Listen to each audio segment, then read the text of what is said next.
Good morning. I'm Jenna, and I'm going to talk to you today about the ashes of Babylon. Did you know it's possible to sit in the ashes of Babylon and know that out of the ashes, the new nation comes? This is a profound truth. It is a truth far bigger and more important than most people would realize.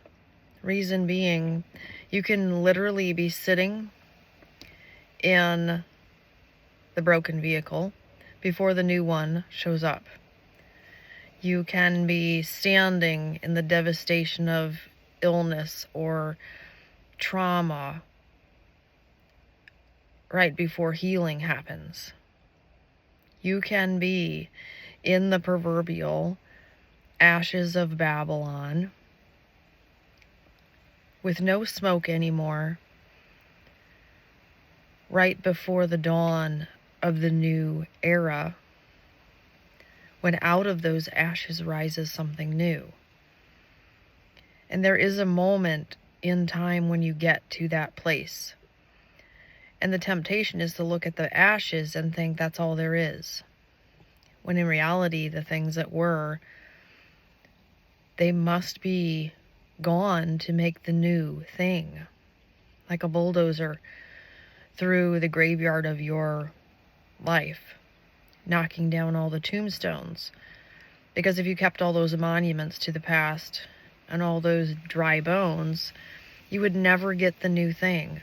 You would just be standing in the cemetery bemoaning what could have been and what if, and the regrets and the hard things that you wish had been different, living in the past instead of seeing where you are and realizing that you are standing on the cusp of the new thing.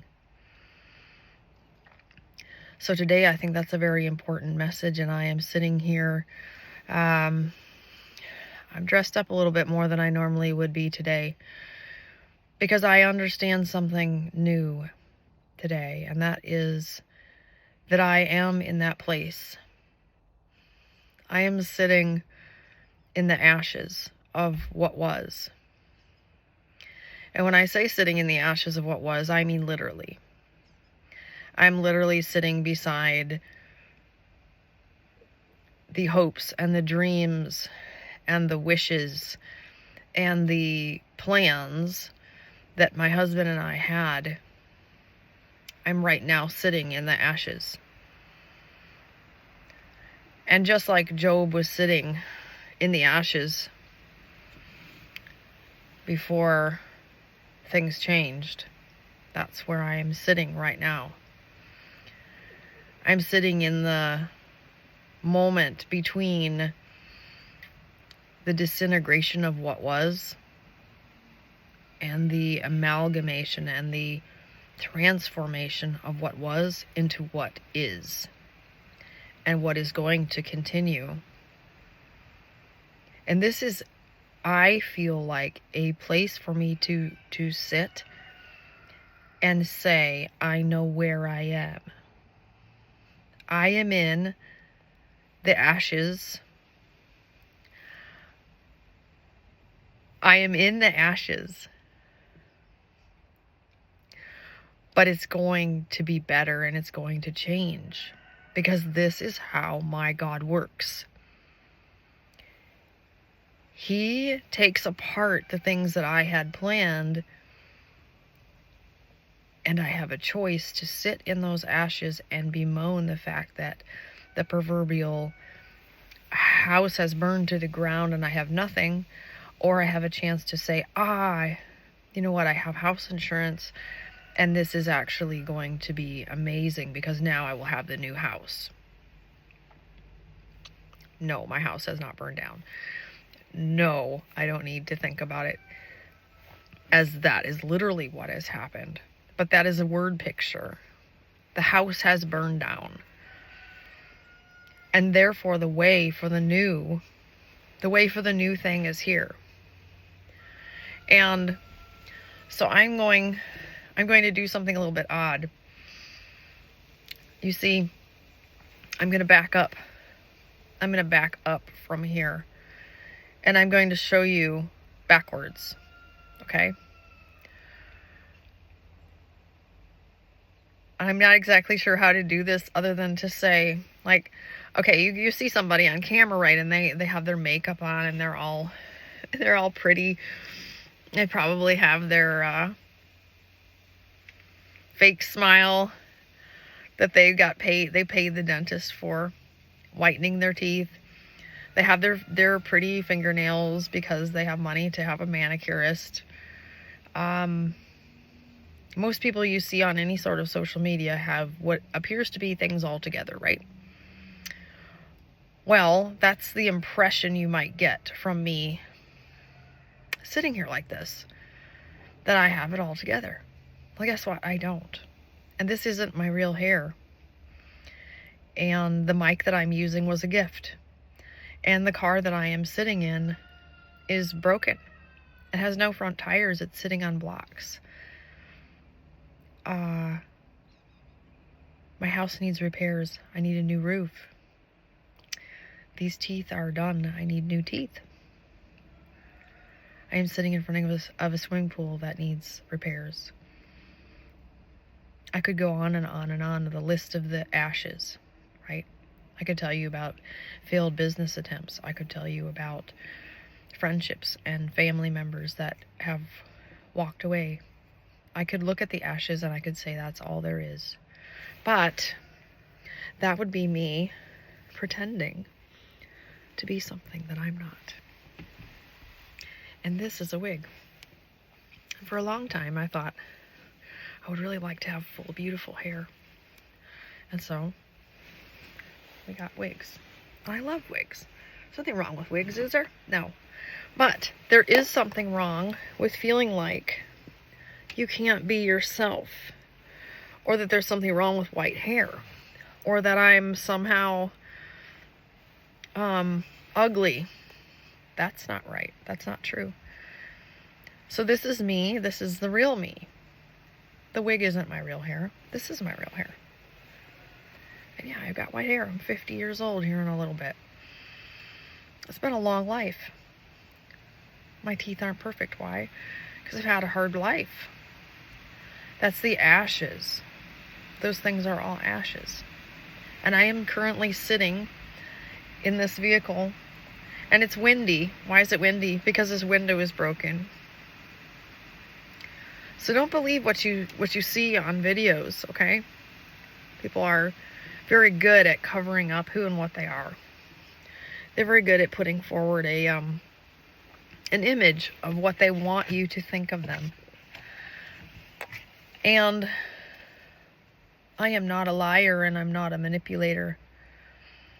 And I am not here to impress you and make you think that I am perfect and I have everything together and I have all the answers from God or from my own journey, because that would not be true.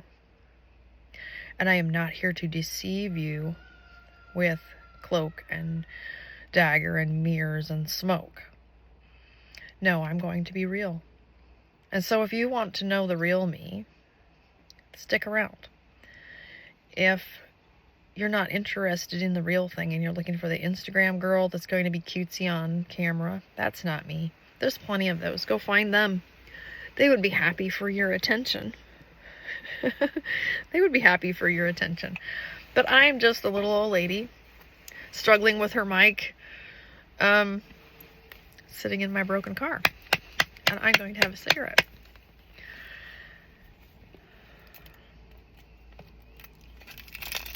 So if you're still around, thank you for sticking around. I'm sitting in the literal ashes of Babel.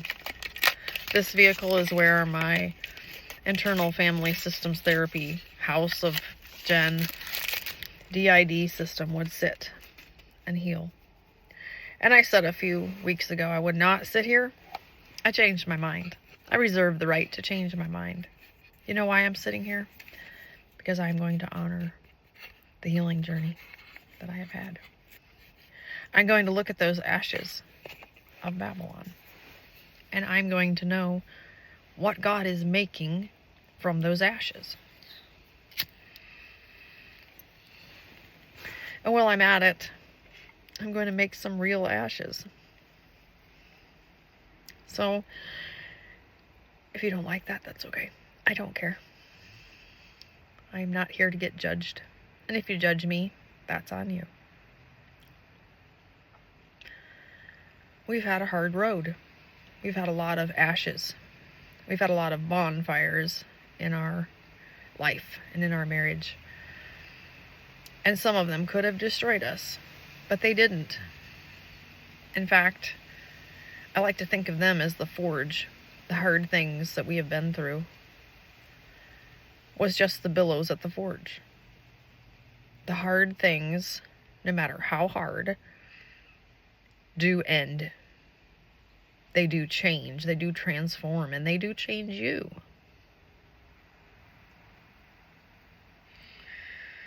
And so if you are in a place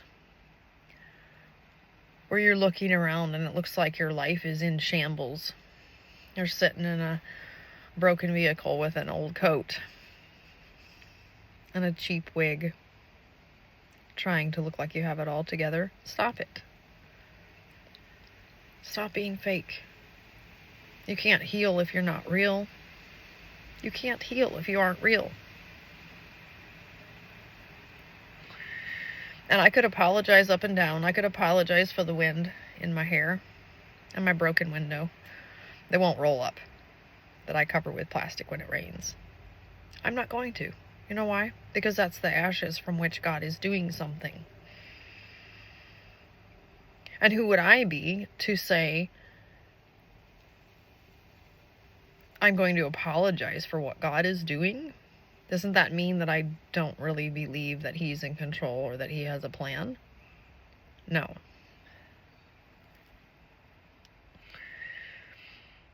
He is telling me today that my being real, my being myself, me sharing my hope and my story in a non-confrontational, loving way is going to change many people and help many people. And that I am to start from the ashes and build from there into the kingdom of God and into the new nation that He is rising up in the people that are real, that are His real people. Because He did this. He made me so that I could be real. How did He do that?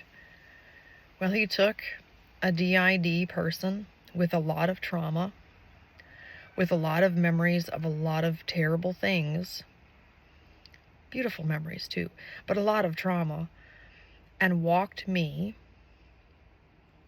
and all of the former pieces of me through a healing journey. That is the ashes part, where you burn down what was.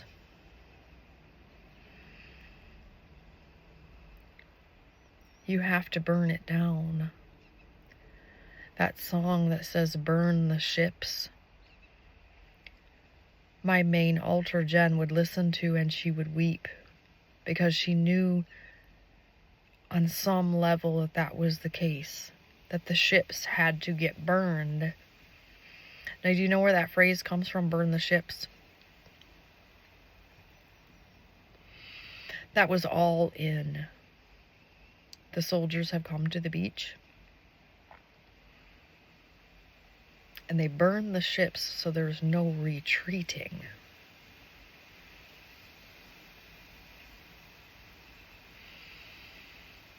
Well, it's all burned down. There is no retreat. There's no going back to what was. No going back to any part of what was. Nothing can ever be the same from here. And this is a very good place. It feels like shit. Okay, don't get me wrong. Having a broken vehicle sucks. But there is some logic to the fact that until you have a broken vehicle, you don't get the next one. So rather than me sitting here staring at this vehicle from across the yard saying, woe is me, I have this broken vehicle and nobody will fix it, and going down the proverbial toilet bowl. That's Buddy's word. It's true that if what you stare at and what you focus on becomes like the only thing you see the bad, and you only see the bad because you've literally trained your brain to look for the bad things. And I have chosen over my lifetime to look for the good things. Now, this can be a very poor decision-making experience where you look at people that need help and you forgive too much, or you let them walk over you. Okay, that's not what I'm talking about. I am talking about having a perspective of no matter what I see in front of me, and no matter how things are, and no matter how hard they are, it is going to get better. God is working even when I don't see it. I'm going to look for the good things. And this mentality is one of the key pieces of how I healed through DID. Did it take a long time? Yep. I'll be 50 years old in February. My call to be a prophet was in 2012, and this is 2025. So that was 13 years ago in April. Things take time to burn down. They take time to be reconstructed. And I am going back to that same concept of this wig. Would you rather see me sitting here with my gray hair that I have earned every bit of as a mom of 6 kids and a wife of 26 years? Or would you rather see an Instagram girl? Really? What would you really want to see? What does your heart want? Well, maybe you don't want to watch me smoke because you're not a smoker. But if you're a smoker, guess what? You're tired of going to the store and seeing the do not smoke. The stand here if you're a smoker because you're unclean. You know that it would be that you would just wish somebody would have a cigarette with you and it'd be all cool. Okay? When we were in Alaska, there went this law through where they got rid of all the smoking inside of buildings. Now in Alaska, it's very cold. So if you're a smoker, chances are you don't really want to go outside at negative 30 degrees to have your smoke. You would like to sit or stand in some kind of shelter. But no, the city of Anchorage decided to ban all smoking indoors. Who voted for that? Why, the non-smokers, of course. It's always the majority that wields the sword, right? So all of us smokers said, fuck this shit. Excuse my French, but fuck that. We're now going to smoke inside of our apartment where you can't stop us. Because when you create a problem, you create resistance to the problem, right? And we began to smoke inside the house. And then we started to notice other people, if we would go to their house and they smoked, that we would be like relieved because that ostracization and that oppression of a freedom wasn't there. And we could just be ourselves. And that was really cool. So I am here smoking a cigarette on camera on purpose for the smokers. If you're not a smoker, be grateful that you don't have to smell my smoke. And give it a break. I am a smoker, and it has served a purpose for me. And if you don't like it, I don't care. That's your problem, not mine. So, would you rather see the real me? Because I think I'm pretty freaking cool. Matter of fact, I don't just think that I'm pretty cool. I know that I am. Why? Because I can sit in the ashes with Job, proverbially, and say, God has a plan for us. He is telling me he is going to build a ministry out of people being real. Does that mean that I'm going to get rich and famous telling people things? Probably not, and that's okay. But it does mean that God is going to provide, and he's going to provide a means, just like he did with this headset. This headset was a gift. He's going to provide a camera, just as he did providing this iPhone. He's going to provide the lighting, and I am going to provide the content of what he has done for me. And there is right now a ministry that is opening up for those that see the harvest of being real and being authentic and being healed and not isolating yourself. I am a fully integrated DID system, a walking, breathing miracle. There are millions of people who have had ritual abuse, childhood abuse, neglect. Terrible things happen to them. And I know what it takes to heal from that.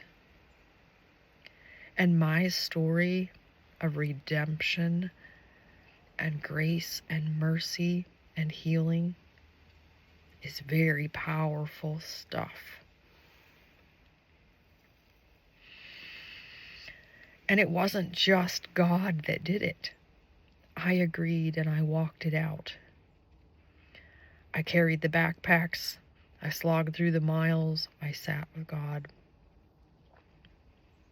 There's a partnership there where I agreed with my Father to walk it out and to heal. And I am telling you from the other side of the fence that there is physical world consequences to being a broken person. And that means, in my case, a life of hardship. Because you see, when you're focused on healing, you cannot be focused on things that don't matter at that point. If you are so busy processing childhood trauma that you cannot move from your own bedroom, how can you care if your car is broke? You're not going to use it anyway. So now, sitting in the ashes of that healing, knowing I am healed, and knowing that healing journey doesn't end here. I don't say I've arrived at my destination, GPS, thank you. I'm perfect now. How arrogant would that be? No. Now I get to do the shadow work in a deeper way. Now I get to walk through traumas with new eyes. Now I get to have healthy relationships and healthy boundaries. And now I get to really get this part, ladies. I get to really, truly see who it is that walked beside me this whole time. And I get to say thank you to my warrior, my best friend, my beloved husband, who went through it with me. Without him, I wouldn't be here. So if I was to just say, oh, it was just God, that would be really not the truth. Because without the agreement of my husband to walk with me through this, it would not have happened. And God gave him a lot of tools and strength and empathy and love and compassion but he still had to walk it out. God doesn't give you a plane ticket and then you arrive at perfection. No. There's a reason that you walk through it. His reason. You don't always know what that is or why. Okay? So the Ashes of Babylon includes a key thing that I would like to finish up by talking about here in this last 10 minutes. And that is the questions that get raised. Okay? I'm going to end with this because I'm going to end with questions for you. If you're somebody that wants real, that wants transparent, wants to sit with a smoker in their broke-ass car, thinks I'm cool, thinks I'm a beautiful 50-year-old mama that's healed a lot, sweet, but it doesn't stop there. It starts raising questions in you. And I'm doing this on purpose. I'm asking you the questions that you should start to wonder about. Who are you is the first question. Who are you really? If you're going to be real, you have to know who you are. You have to know your journey. You have to know why you are what you are, how God made you, how he shaped you, what struggles he gave you to make you who you are. And then, who is your God? Love your neighbor as you love yourself. You have to love yourself first before you can love your neighbor. It goes backwards, okay? Love yourself, and then you can love your God, your neighbor. Love yourself, and then you can love your proverbial neighbor next door. Love yourself, and then you can love your kids. Take care of yourself first. You must become your first caregiver. Who are you really? Examine yourself. Know yourself. Go within and find out. How do I tick? How do I work? Why am I like this? That can be really hard, especially when you're like me and you look back and you say, what made me is really sucky. And this horrible traumas and blah, blah, blah, right? But until I knew those things, I couldn't work through them or heal them or process them with internal family systems therapy with my counselor, or sit and pray about them and have the Lord come into those memories and help me rewrite my brain for 20 freaking years to be where I am today. So the real me that you're seeing today is a construction that has been going on since the day of my creation. So once you know who you are, now you must ask, who is your God? Is your God all-powerful, all-knowing, and in control? And what does that mean? You see, if God is in control, that means he gave you this struggle. He sent the proverbial Satan to test Job. And Job was innocent. Who is your God? And how much in control is your God? Are you like my chickens in a chicken coop with a caregiver and God is just, throwing food at you and has abandoned you to the wolves and the proverbial bobcat and whatever else? Or is God in control to the point of which stick that you are as the chicken going to step on? How much is your God in control of your life? You have to answer those two questions. Who are you? Who is your God? The third question is, what are you afraid of? And I don't mean fear. Fear is on a continuum, right? You can have total terror and you can have respect, and that's still a type of fear. Do you fear God? Do you honor God? And if you do, then you go backwards. I have the fear of the Lord, which is the beginning of wisdom. My God is this, and I am this. Now you have your three things, okay? You have your three elements that you can work with. And the fear is the beginning of gaining wisdom in these things. So you always examine what you are afraid of to find the thread that you're going to pull to find the wisdom out of it. So here's your questions. Here's your questions for your self-examination. Assuming that you want to be real, transparent, that you want to heal, that you are in agreement with the Most High God, the creator of all things, no matter what that looks like. But that you are walking through this life, in this physicality, struggling, sitting in the ashes of Babylon, sitting in the ashes of what was. What's next? What kind of healing is next? What kind of transformation is next? Do you walk out the integrated empath?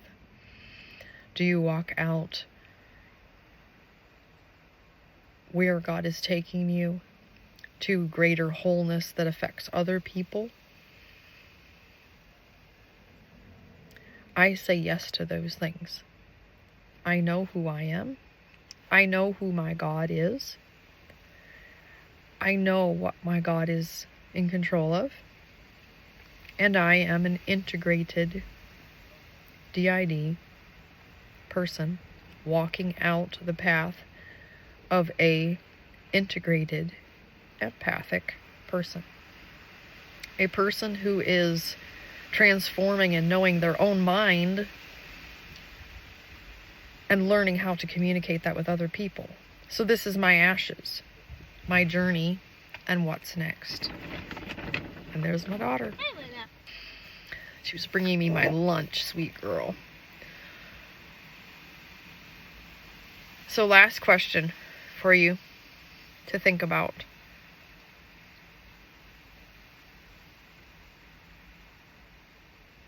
What are you doing with all of this? And why? I am choosing purposefully to use my gifts and my ashes to sanctify and help other people realize where they are, and to show my journey and myself as transparently as is possible.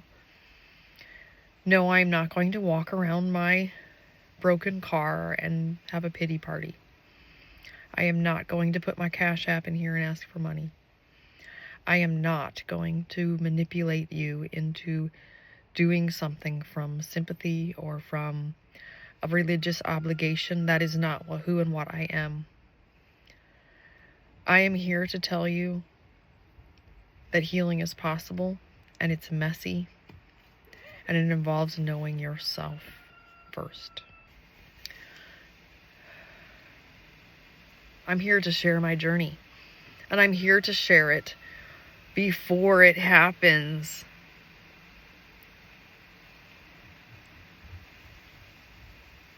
That just makes me giddy. You know why? Because I know that in 5 years, I am going to pull this video up and I am going to laugh. I am going to laugh because I will know more of what God has planned. I will have more friends and more connections with people like myself. I will have encouraged and given courage to my fellow believers in Christ and my fellow followers of my Father, believers in the Most High God. And I will be able to laugh because they know me. And I know, watching this video, where I'm sitting and what ashes I'm sitting on. And I am rejoicing because I know the cost of sitting here right now. I know what it took to take me from nothing, from dust, from trauma, to sitting here right now with no wig, with makeup suggested to me by my dear Mama Naz, with a gifted mic, with a gifted phone. Because I have people that love me, that believe in the same God and know that I have something of value to offer. And that makes me feel very loved and very worthy of love. I knew that all along. But the proof is in the pudding. Not the pudding, not pudding. No, in the pudding. And I have been put in a place where I have not only a voice that can be heard, a face that is easy to look at, I hope, humor that will make people laugh. I have been given every tool that I need to become more and more what He has called me to be. So I would encourage you to look at your own life and your own self. And don't be afraid to ask the deep questions. Don't be afraid to look at the ashes that you're sitting in, and don't be afraid to rejoice in what is coming. Fix your eyes on things above, not things below, and walk out the things below. So I bless you today. I'm going to wrap this up. From the ashes of Babylon shall arise a new nation, the likes of which they have never known. The Father said this, and He said nothing would ever be the same again. Nothing. Nothing will ever be the same. And now I understand that a little bit more.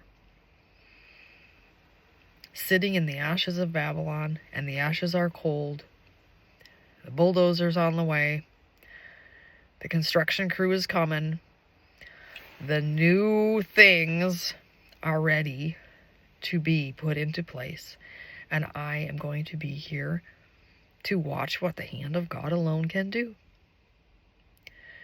And I hope that you will enjoy that journey. And I hope that you will also be encouraged to continue walking out the hard things that you're walking out. And recognize the people that are beside you who are walking it with you.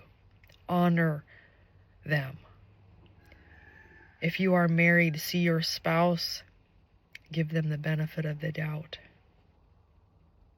And be as real and open and transparent and honest and truthful about everything that you possibly can.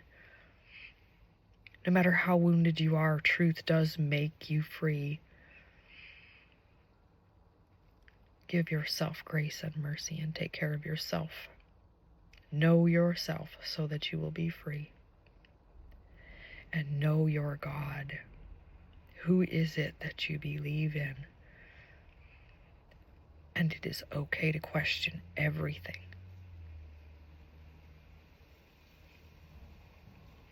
The Lord bless you. His face shines on you. His face is shining out of you. You are transforming for His glory. And you are loved. And you are worthy of love. And what happened to you is not your fault. God has a plan. He had a plan all along.